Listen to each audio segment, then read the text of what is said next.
دي ليلة فعلا، دي ليلة فعلا، دي فتحت يا معلم. ده مارسيل كولر نيمنا، نيمنا ننا حرفيا، حرفيا نيم الوطن العربي كله. شوط اول وتاني الاهلي مش موجود، وجمهور الاهلي بيقول هو ده اداء الاهلي بقى، هي دي لعيبه الاهلي بقى، هو ده مارسيل كولر.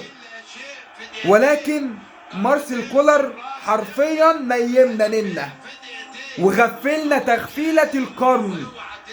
نزل قفشه، نزل مروان، نزل يا معلم، ارزعنا 2-0 بعد ما كان الزمالك في بعض الاحيان كان مستحوذ، ولما بيروح هجمه على مصطفى شوبير بيتألق مصطفى شوبير. ولكن الهجمات المؤكده للاهلي اول ما بدأ ان هو يروح يبقى في حلول، رحنا او هم راحوا سجلوا فينا هدفين. الواحد مش عارف والله يعني.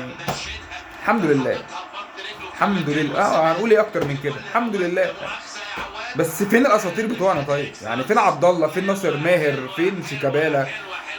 والله يا شيكابالا، والله انا مش عارف ايه اللي نزلك يا شيكا. يا شيكا ايه اللي نزلك؟ ما انت كنت قاعد بره يا شيكا. يا شيكا انت بتنزل بتجيب البركه للاهلي، تنزل من هنا نخسر من هنا.